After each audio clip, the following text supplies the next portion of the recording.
Hi folks, it's Simon at Health and Fitness Scotland. Today we've got the physio hat on again. Now, most people listen to this, and I'm probably not wrong in this, is you all drive.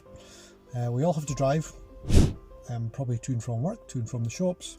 Some people live in the country, they have to travel to town, and more people working from home these days indeed, but we still have to drive at some point.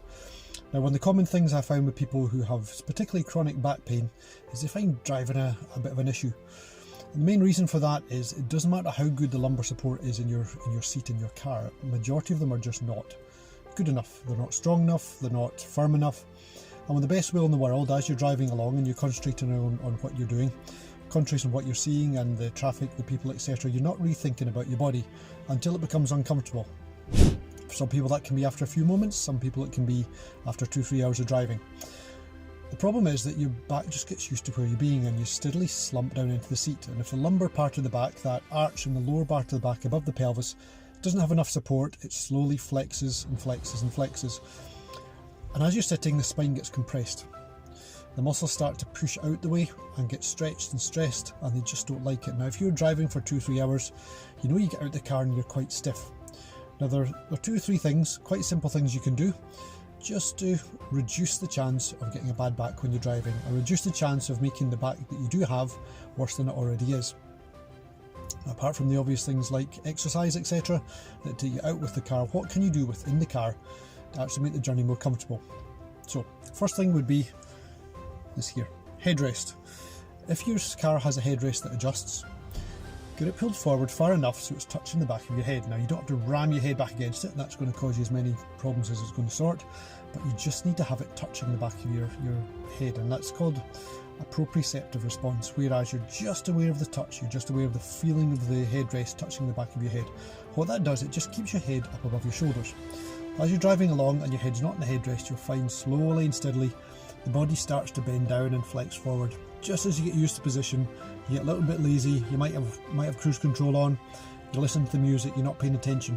Whereas if you can keep the head just upright against the headrest, it's just keeping the head above the shoulders and reducing the strain. Second thing you can do is get one of these. And this is a lumbar roll. I've taken mine out just now, so my back's a bit uncomfortable. Now, I don't really have a bad back, but I have one of these in the car 24 hours a day, all the time. It just sits there.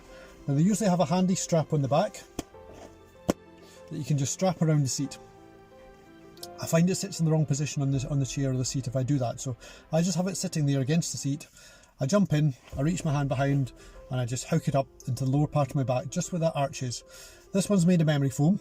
There's many different types out there. I've always found the one that's a complete circle just a bit too much. So the main thing to keep in mind here is that everybody's back is different. Your back is not the same as anybody else's back. Some people have long backs and short legs, some people have short legs and long backs and short backs and long legs and long backs and etc, etc. We're all different, so you need to find what works for you. One of the best ways of doing that is to get a hand towel, roll it up in a sausage, stick it in your back in the car, and expand and decrease, the size, the diameter of the roll until you find the one that works for you, the one that's most comfortable. That's the size, that's the diameter of lumbar roll that you want to get. I've always found the D shape's more comfortable. In the cold weather, the memory foam can feel like a bit like concrete to start with until your body warms up and then it forms down. Middle of summer like this, you lead straight into it, and just it maintains that arch in your lower back. So if you combine those 2 things, your head against the headrest, the lumbar roll in your lower back, it's just going to encourage your body to have that nice S-shaped curve that it should have to maintain the position of the vertebrae and all the muscles in the right position. Third thing you can do is really simple, just have more breaks. You've got an 8-hour drive, don't drive for 8 hours. I mean, who can drive for 8 hours and needn't stop for the toilet or food anyway? Just every hour or so, have 5 minutes. Get out the car, walk around, stretch, ease the body off, just change the position. That's the key, just changing the position. Get back in, drive on for another hour, and you just repeat that every hour, and it just allows your body to get out of that flex, contracted, squash position. Because with the best will in the world, as we're driving along, we just don't pay attention to our body. So just be more mindful, headrest, lumbar roll, have more breaks. Simple and easy. Thanks for your time, and if you're watching us on Facebook, remember to like and share.